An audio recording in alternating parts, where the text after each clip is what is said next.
Happy New Year tanan. Mura magdugay na kayo nagsugo ng New Year, no? Pero first Sunday pa biyagi doon. Pero murag dugay na kayo ba? Happy New Year. O niya, sa termino pa ni sa gawas ba? Atong lihian.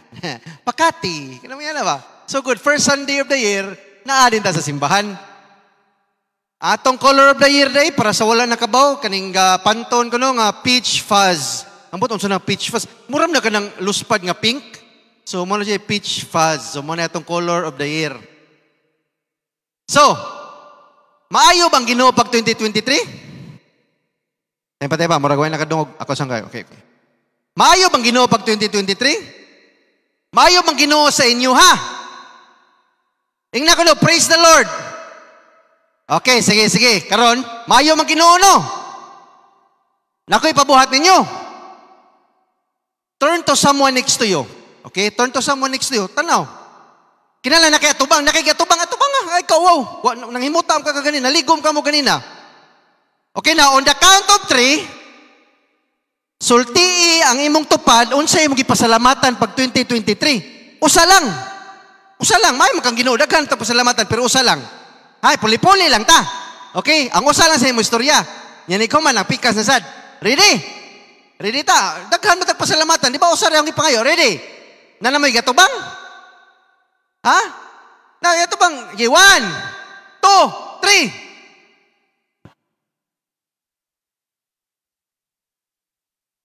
Okay, mana? Dili, testimony. Pasalamat. Gamay ra. Ayaw, hutatanan. Mana? Ang pikas na pod. Ang pikas. Pikas na sa'yo masulti. Si 1, 2, 3, go.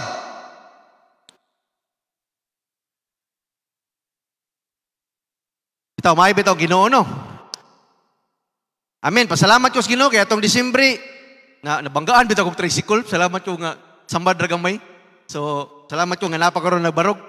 Amen. At ang title sa akong message ron kay next nga slide katong Limitless God. Limitless God. Happy New Year kanay, Limitless God.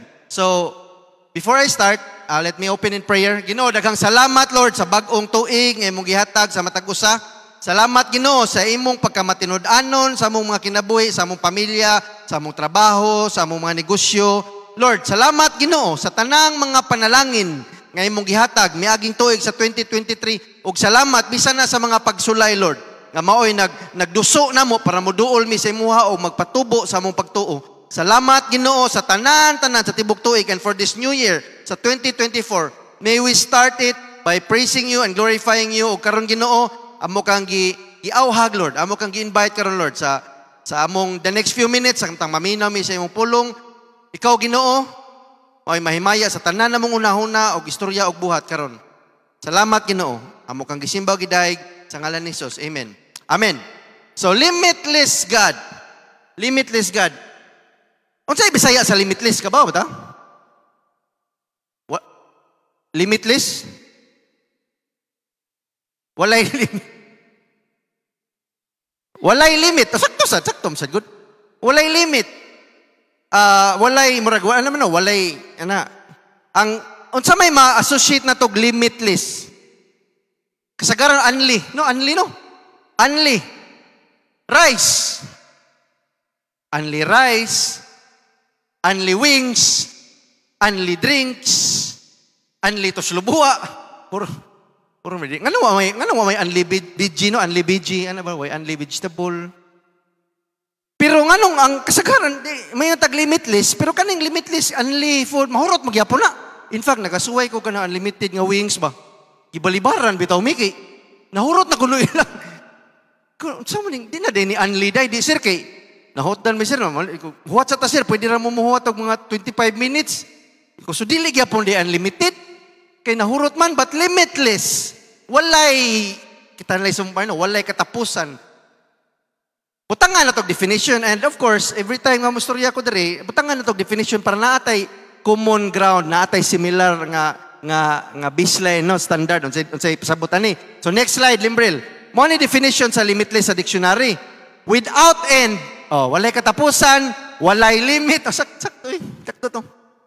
Walay boundary, walay utlanan.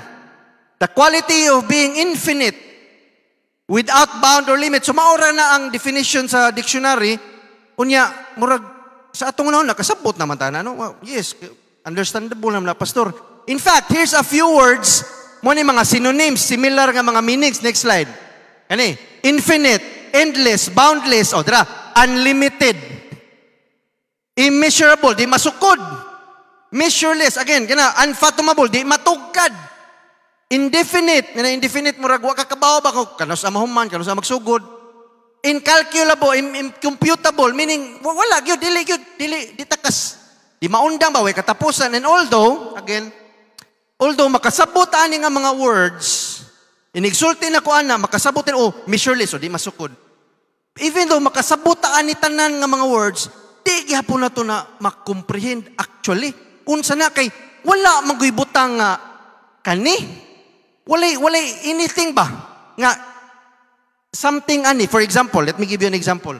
Without saying God, can you tell me something limitless? Murag lisod na no? Kaya ang ato magong mga huna-huna, akato mga mathematician, may ngunting sila, pi, pastor, kaya wala hindi, wala labot ng pi. Okay, wala labot. Dirita sa kaning mga normal nga. Without saying God, or pi, or only food, kaya na. Nabate mo na huna nga limitless, way katapusan, or way ending, way utlanan, immeasurable, di masukod.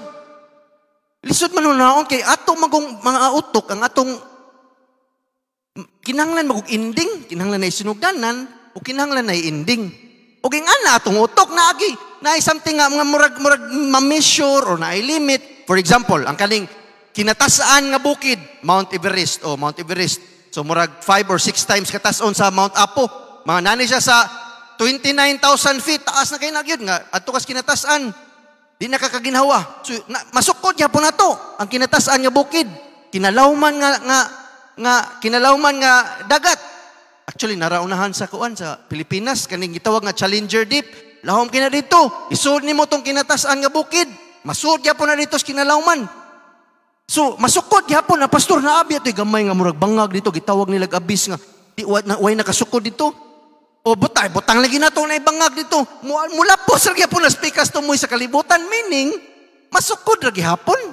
So, can you imagine, unsay butang nga limitless now? Here's something, maoting ni the closest thing to limitless or unmeasurable nga pwede na to ma-imagine. Next slide. Kani, ang universe, wa mo koy, maura ni picture ako nakita ha. Maklaro ba? Or, murag, di kayo, no? Sila, amputa nga natay TV drip para maklaro-klaro. Sunod. So, ang universe, pastor, tanaw niyo mo na sa sky, pastor, di gina masukod, pastor. Well, actually, ang mga scientists, mga bright mga scientists, na sila yung mga telescope, ipamutang dito sa kahanginan, na dito yung mga satellite. Ilan na lang, hindi na ako maabot sa mga detalye, no? Kaya nerd, kaya paminahon. Pero ang universe, ang kanina makita niyo mo, nasukod na nila nga nana sa 93 billion light years. Ang observable universe. Pastor, napamay, dili ma-observe. Yes, dili ma-observe. Pero eventually, masukod ragi hapon na sa tao. And the universe, tanaw mo ko na yung documentary sa YouTube, no? Daghan man nato, nanawag na documentary, kanang mga skill. So, natanaw na documentary, sukod ang tao mo ni. Anya, kinadakaan nga mananap. Magkana mo kadako. Unya, niabot din sa kalibutan. Dako kayong kalibutan. Unya, ang tao, mura na lag period. Unya, abot pagid sa solar system. Magkana mo kadako. Unya, abot sa, ang tao, mura na lagwa. Nga magunahon na lika. Insignificant naman kayo. Nitang mura magway gamit, no? So, ang universe, tungod sa kadako, it's the closest thing to limitless nga atong mauna-una. Closest thing to immeasurable, indefinite nga atong mauna-una. Pero nakinamdo mo sa Genesis 1:1, in the beginning, God created the heavens and the earth. Ang Ginoo'y nagbuhat. Ani? So, kung imagine ni mo, dako na kining universe, unya ang Ginoo pa dyan nagbuhat, ana, unsam gidi kadako ang Ginoo. Di ginato ma-imagine nga, yes ka ba, man may anak pastor, pero so may labot na universe, pastor, so may labot na to universe nga, naram na dito, itabo nagdi, ngano nag-istorya mo ka ni? Because kinahanglan ta mahibalo unsa ka limitless ang atong Ginoo. Next good nga slide. We want to know how limitless our God is. Gusto ta mahibaw nga ang ato dayong giservice, ato dayong giserve nga Ginoo, ang ato dayong Heavenly Father is limitless. Nga wala di siya masukod, wala siya katapusan, wala siya sinugdanan. Gusto ta makabaluan na. Gusto ta og assurance. Pero again, mubalik ko sa question. Unsa magipasabot na to anang limitless God? Kay di man ta ka-comprehend og limitless. Di ta ka-appreciate. Kung dili na to masabtan unsa ka limitless sa Ginoo, we cannot appreciate how big and powerful our God is. So today, let me just share to you tulo ka butang, and if you grew up in church, if nakaadto mo mga Bible study or nakaadto mo Bible school, then you know this, nakadungog naman yung mga terms. We will talk about 3 amazing characteristics sa atong limitless God. Okay? Next nga slide. In Christian terms, gitawag ni siya mga omni attributes of God. Omnipotent, omniscient, o omnipresent. Again, kung nagdako mo simbahan or naka-eskwela mo Bible school, or if you've been to Bible studies, nakadungog na mo na yung mga term. Okay, so dili man ta mag Bible school diri na.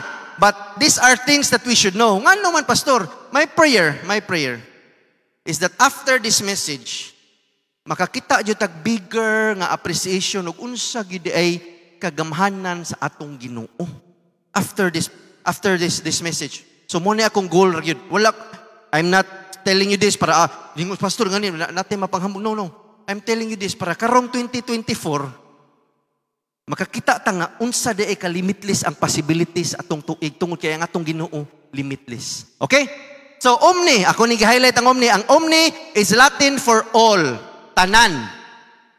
All powerful, omnipotent means all powerful. Omniscient means all knowing. Omnipresent means all enveloping or everywhere, naa sa tanang lugar. So, limitless power, omniscient, limitless knowledge, omnipresent, limitless presence of God.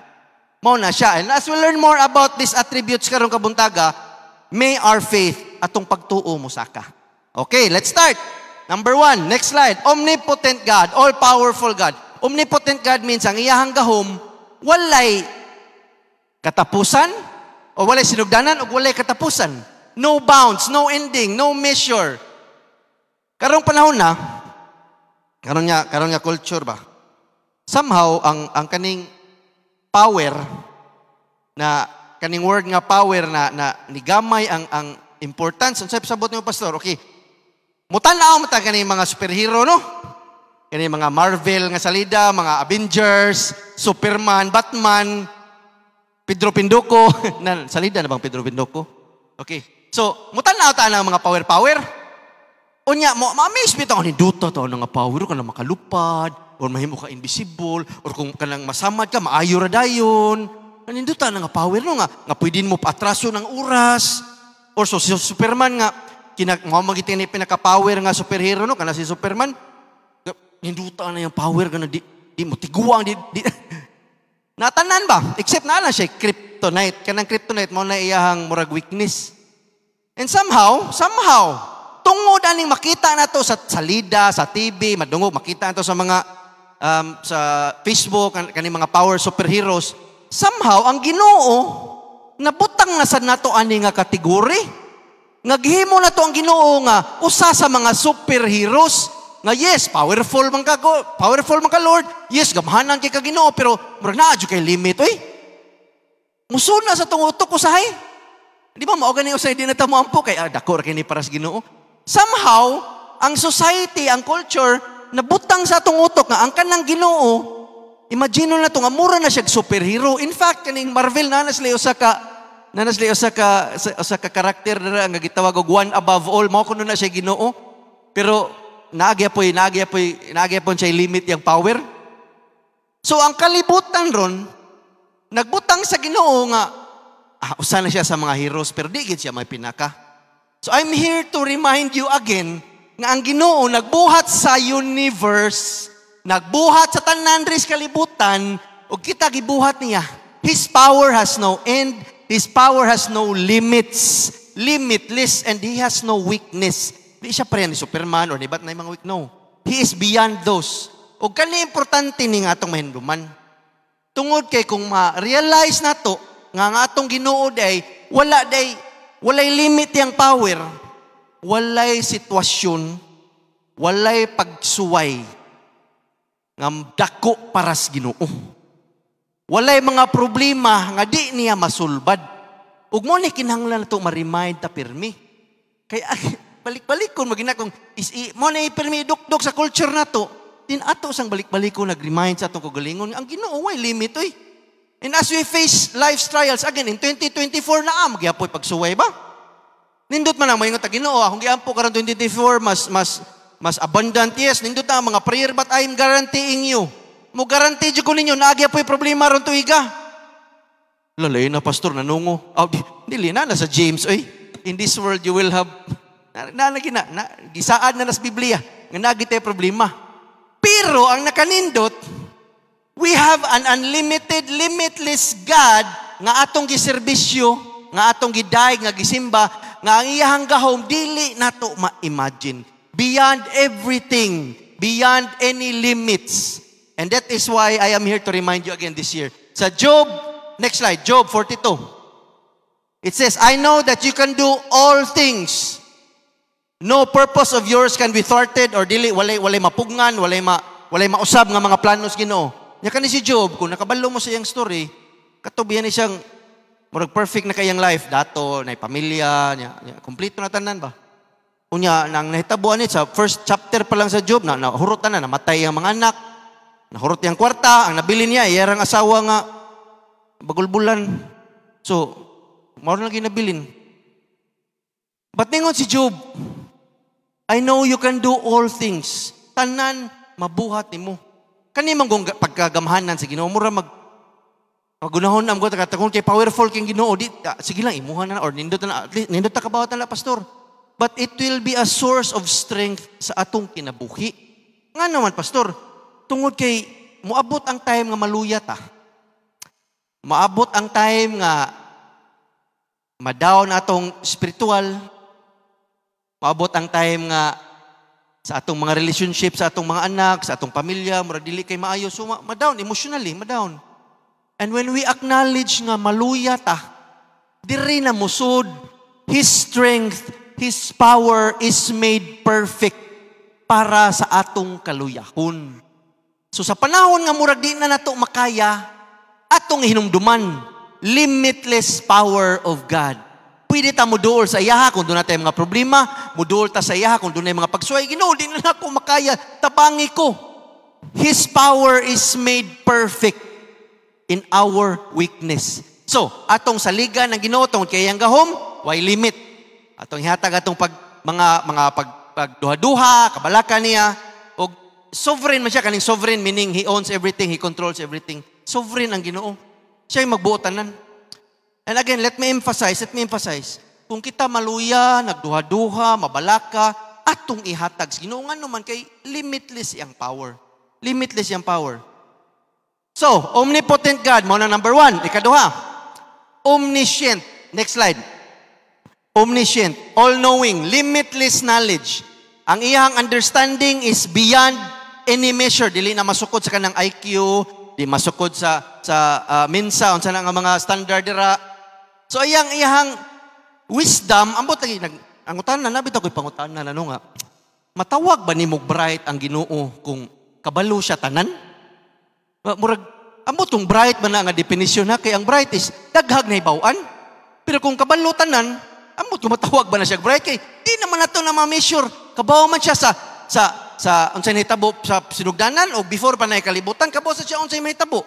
In fact, kabalo mo pila ka buhok na ninyo ron? Kabalo mo? Wala bot sa kuana katong mga di na gamay na lang ang kwintahon sa buhok ba? So kabaw mo pila buhok ninyo? Wala. In Matthew it says that He knows the numbers on your the number of hairs sa inyong head are numbered. Kabaw ang Ginoo pila ka buhok ninyo? Nana sa Matthew 10:30, kung gusto niyo tanawon. He knows every detail sa atong kinabuhi. Dili na kaya Ginoo all-powerful, wala siya pakialam, no.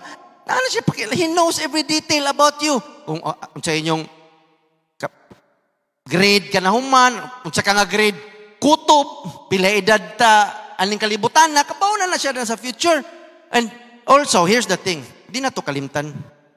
He knows everything nga bisag wala makita na to. For example, kabaw ang Ginoo sa atong mga hunahuna. Kabaw ang Ginoo sa atong mga dreams, sa atong mga ambition. Kabalo ang Ginoo sa atong mga struggle. Kabalo ang Ginoo sa atong mga kahadlok. Kabalo ang Ginoo na walay natago ikan sa iya ha. He knows everything. Unya mao na mo yun kung dili na sa bright ron sa, but He knows everything, our fears, our hopes, everything about us. Ug mao nay nakanindot kay God sees us and understands us. Na pastor ko yawa di na pastor, nakakita ding Ginoo pastor sa unsay akong buhaton sa future kanus ako makasa or unsay mga temptasyon pastor nga dito ko mahagbong. Yes, kabalo ang Ginoo. Pero kabamon siya nakanindot. He knows everything past to future, but He still died for us. Walay natago gikan sa iya ha, pero iya gyapon tang ikaluyan iyang gihatag niya iyang anak para maoy mahimong sakripisyo para nato. He knows everything about everyone. Pero nahigugma gyapon siya nato. Kanindot no? Kanindot kini nga kamatuoran. Next slide, Psalms. There's a verse in Psalm. It says, "You have searched me, Lord, and you know me. You know when I sit and when I rise. You perceive my thoughts from afar." Nakita na nimo kung una-una Ginoo. Next slide. "You discern my going out and my lying down." So, kabaw ka Ginoo kung kanus ako mulakaw, asa ko padung, kabaw ka kung kanus ako matug, kabalo jud ka tanan. "You are familiar with all my ways." Tanan ako mga style, mga diskarte. Kabaw na ka Lord. Kabaw na jud ka. Next slide. "Before a word is on my tongue." Sawa pa na ako masulti, sawa pa na ako nauna-huna. "You, O Lord, know it completely." Kabaw ng Ginoo. God's omniscience, all-knowing, means He knows past, present, future. Di siya masurprise. Again, usbon ako ha. Kung makasa maganita sa future, dili na masurprise ang Ginoo. Kay kabaw na siya. Pero gihigugma gyapon ta niya. He knows every possible outcomes sa tanan natong desisyon nga buhaton. And He still loves us. Ug kani nga knowledge about sa pagka-omniscient sa Ginoo, pero tininduta. Ngano man? Tungod kay hindo mo ng verse nga Proverbs 3:5, "Trust in the Lord with all your heart, lean not on your understanding. In all your ways, acknowledge Him." Iyahan ka niya. Surrender our understanding. Tanan nimong mga plano hatag sa Ginoo kay kabaw na magud siya. And inihatag ni mo na sa Ginoo, dili sa napasabot nga perfect na walay problema, no. He knows what's best. Muna usay pag-iuntag mga problema kay para motubo ta. When we submit to His wisdom, kung mo atong ihatag atong mga plano, atong mga future sa Ginoo, atong ihatag sa iya atong mga kabalaka, then makagarantiya kita nga igiya kita niya sa sakto nga dan. Pastor, bisag ka na mga kalisdanan, pastor, sakto na nga dan. Kung imo yung gihatag imong kinabuhi sa Ginoo, then I would say yes. Kay pasig ipatubo ka sa certain area sa imong life, mo nang ipaagi ka na nga kalisdanan. God's omniscience guarantees that His purpose will prevail. Kana, His purpose will prevail. No plans can be thwarted. Walay mausab. Dili mausab yang plano, di mausab ang iyahang mao na ni ang ato ang okay. Naatay daghang kabaw din Ginoo sa mitabo sa desisyon nun, kabalo na siya. He will not force you to do something. He will not force you nga okay nanglan irog diri kay no. Naagi punta maka-decide ya punta. But He already knows unsa atong buhaton. He already knows unsa mga desisyon. And because of this, again, we can rest. Kay nakabawta nga ang Ginoo understands all things. Kita siya sa atong kaluyahon, kita siya asa ta kusog, kita ang Ginoo nga asa ta makasala. But He still loves us. He still loves us. And as we learn to acknowledge sa iyahang pagka all-knowing, musalig ta sa iyahang pagka all-knowing. nga inig. Ampo na to sa Ginoo, Lord, among ihatag sa imo among mga plano, among ihatag sa imo Ginoo among mga ang kinabuhi sa akong mga anak, akong ihatag sa imo Ginoo ang mga plano, ang pag-eskwela, ang among trabaho, among negosyo. Dinato na siya sa ligan nga siya na imugiya na to. Siya na imugiya. Ito sa saligan, kay kabalhom siya. When we talk about omnipotent, all-powerful God, kuyog yun ang omniscient. And then finally, kuyog po ni. Next slide. Omnipresent God. Omnipresent. All-enveloping. His presence is everywhere. Naatan ng lugar. Omnipresence means His presence is no boundaries. Why limit? No matter where you go, bisag asa mo madto, naa ang Ginoo. Bisag unsa pa ka nga sitwasyon naa karon, naa ang Ginoo. Ug kani nga kamatuoran, again, a source of comfort. Kay nagsulti ni nato nga ang Ginoo nag-uban nato. Wala ta niya pasagdi. Sa mga panahon nga murag maluya ta, naarang Ginoo. Sa panahon nga murag di man ako feel, ay murag lain man kay ko, di man kay nako feel spiritual kayo, naara gyapon ng Ginoo. Dili na siya mo palayo. Kita man usahay, maoy mo palayo sa Ginoo. Kita na may di mo ampo, di na mo basa. Nga naman, kay mauwaw naman ko, pastor, nakasipyat naman ko, usa ka Domingo, di na ko gana. Dili, kita ra na mo palayo. But ang Ginoo is always there. Omnipresent. He is everywhere we are. Psalm 139, next slide. Where can I go from your spirit? Asam kumuad to? Naaman yung spirito. Where can I flee from your presence? And this is the time, magatong si David, mura siya, di siya ganahan ba? Na siya daghang mga problema siyang kinabuhi. Di siya ganahan sa makitan sa Ginoo kay nauwaw siya. Where can I go from your spirit? Where can I flee from your presence? Next slide. If I go up to the heavens, you are there. If I make my bed in the depths, and in another version, in the depths of hell, you are there. So, meaning lang, poetry man guning Psalms, meaning lang bisag asa siya nga kinalawman, nga asa siya moadto, naara gyapon Ginoo. So, bisag asa, basically, ningon radyo ni ang salmista nga, bisag asa ta, naara gyapon ang Ginoo, and reassuring kay na, nindot kay na, comforting kay ba? Murag makahatag na nato kalinaw nga, bisan pag-unsang problemaha atong agian, naarang Ginoo. Kung doon natin mga atubangon nga mga kalisdanan sa kwarta, sa mga relationship, whatever, naara ang Ginoo. Og iyahang presence, it guarantees us nga makalahutay ta. Kaya naaman siya. In Him we live, we move, and have our being. In every moment. Kung mangita lang kita niya, kung ato lang siyang duulon, Ginoo, kinahanglan jud ko nimo. Whether sa adlaw-adlaw na to nga pag-eskwela, whether sa pagsakay lang na to og jeep, whether pagtrabaho, atong mga negosyo, wherever we go, interaction lang sa mga tao, ato bisag asa ta mulaag. Kinahanglan ma-remind lang ta nga kuyog na kung Ginoo. So, usapon na nga hinumdum ka nga na ang Ginoo, di lang sa kung masmayot na, di ko makasaron, kinaarabang Ginoo rin, kuyog na ko. But more than that, ang pinakanindot nga comfort kay bisan pag makasala ta, naarang Ginoo.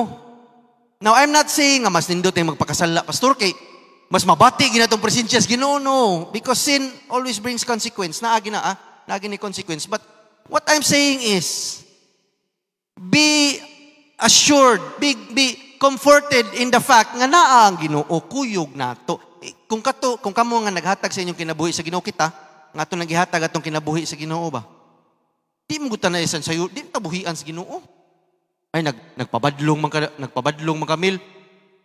Di na ko ni ay daghana na nimog sala ay. Di man gud siya pareho nato. So that's why I said in the beginning, di ta ka comprehend ana. Kay kung kita pa ni ay kung nga kutob na ka ani ha, katulo ra ka masipyat, wala ka. Di maningahan ng Ginoo. He is all-powerful, He is all-knowing, He is all everywhere.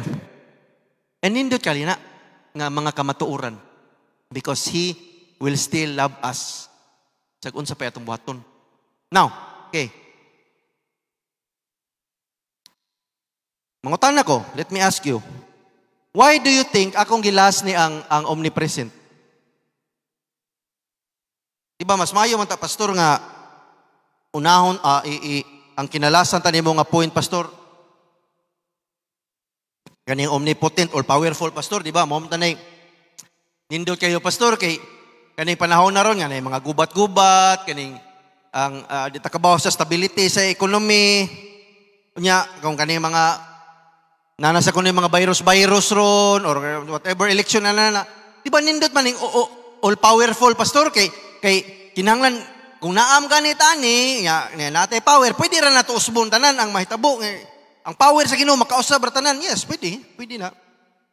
Gamit na. Or how about pastor ngano di katong omniscient kay all knowing kay if we know unsay mahitabo pastor kung kabalo gani ko asa ko makasa di ako tong likayan palayo ko di ba nindot kay pastor kay kung kabalo pa ko daan unsay mahitabo din perfect na ko nga Christian kay di naman ko makasa. Di ba? Di naman ko mudol sa tentasyon. And those are valid points. Nindot na sila nga mga punto. Magamit nato ng power sa Ginoo, magamit nato na ang wisdom o guidance sa Ginoo, but here's the thing. Next slide. Ang presensya sa Ginoo maoy pinaka importante o gamit para nato karong panahona. God is everywhere. He is present at all times, every place.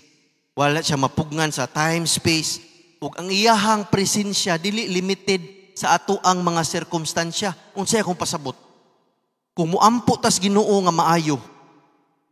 Unya ang plano sa Ginoo is dili kaayuhon. So meaning nawa ang power? No. Nawa ang pagkamaalamon? No. Kabaw ang Ginoo gyapon. But ang iyahang presensya naara gihapon muduol kaniya. Gusto siya nga muduol ta niya. His presence is there. Ngano man because kay kung muduol ta niya, kung ma-feel na to iyang presensya, then whatever happens sa ato ang kinabuhi, makalahot ta. And yes, kinahanglan tag power sa Ginoo. Wala kong bugingon nga way mga milagro. Yes na gihapon.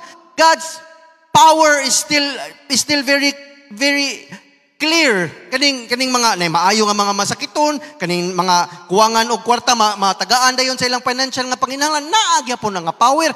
And yes, He knows everything. Makaguide gyapon siya sa ato ang mga desisyon. And He still takes us where He wants us to go. Pero ang iyahang presensya mauni magtipig nato.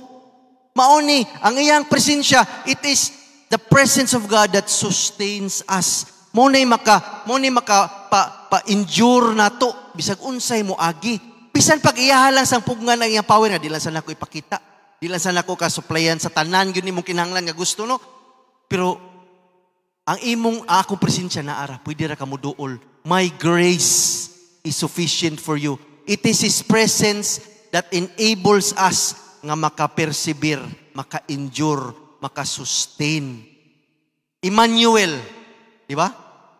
Kana sa Christmas season, Emmanuel, sa meaning na, God with us. God with us. He lived among us. O dili lang na sa Christmas, unta. Emmanuel, tibuok tuig. Every day, every second sa atong kinabuhi. Hinaot unta nga God, atong mariman itong galingon nga, God is with me. God is with us. Ug nindot kaayo nga encouragement because God is everywhere. Naa siya sa atong mga kalipay, naa siya atong mga kaguol, He is there in our testings, mga trials, naa siya dira gihapon bisag mga dagma na ta sa atong spirituhanon nga kinabuhi. Naa siya dira pirahon ta pabangon, naa siya dira sa atong mga testimony. He is with us, He is with us. Limitless God. God without limits. His presence is without limits. God with us. Hallelujah. Nakoy poem and daghan ninyo kabaluan ni kaning Footprints in the Sand ba? Footprints in the Sand nga poem, no? And I wish I had put it here pero ang kaning Footprints in the Sand, nagsugod ni siya nga nagkuyog ko na sila sa Ginoo. Ako na ni sa Maria. Nagkuyog sila lakaw sa Ginoo sa baybayon.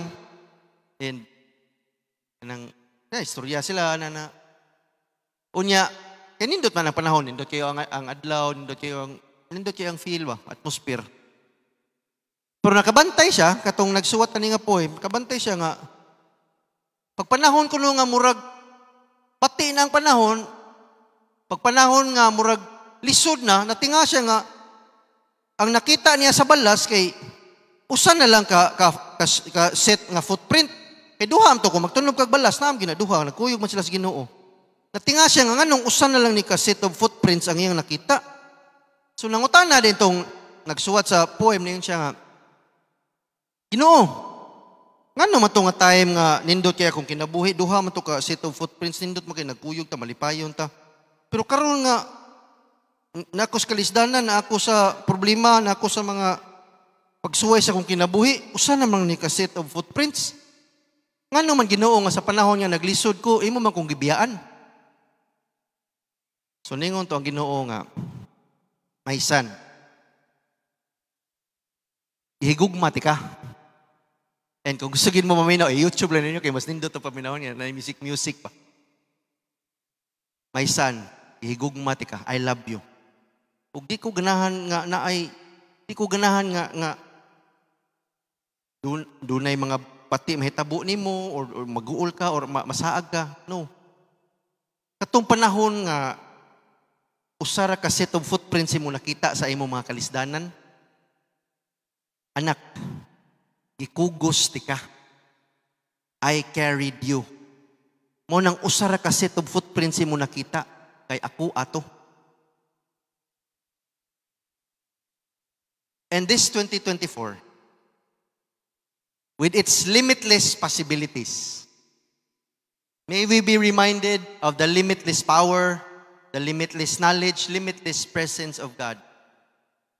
Kay mao ni makapa-survive nato sa atong adlaw-adlaw nga kinabuhi. Maduol ta niya kung mga times nga bagyo, times nga suning hangin sa kinabuhi, di ta malimot nga naara siya. Redeem kugos na to. Hindi na ginato makaya. So let's continue to draw power, to draw closer to our magnificent God, all-powerful, all-knowing. His presence is everywhere. Let me close with this verse. Next slide. Ephesians 3:20-21, and we know this verse. Kabaw na tani nga bersikulo dan. And I'm just here to remind us nga hopefully sa 2024 mo nihimo na to nga prayer goal. And then we're gonna have communion karon. So sa termino pa gani atong sugdan ng ato ang tuig nga ma-remind ta sa gugma sa Ginoo. Now to Him who is able to do immeasurably, dili masukod, more than we can ask or imagine, unimaginable, incalculable, unlimited, more than anything we can ask, according to His power that is at work within us. To Him be glory in the church and in Christ Jesus throughout all generations, forever and ever. Amen. Ug mo ni atong prayer. When we realize and acknowledge, i-acknowledge ginato na naa ang Ginoo. Not just during sa Pasko, nindot kay paminahon ang feeling tanan, but throughout the whole year. Ato i-acknowledge ang Ginoo. No matter where we are in life, no matter unsay giagian nato nga mga problema, His gracious and loving presence uban sa iyang gahom o sa iyang kaalam is a reason to rejoice sa 2024. And if you are feeling alone, ay time sa 2024 nga muratag wala mo koy naginusara ra ko, may I feel so alone di ba namtay ang mga feeling. We are never truly alone because He is everywhere. He is here. He is here.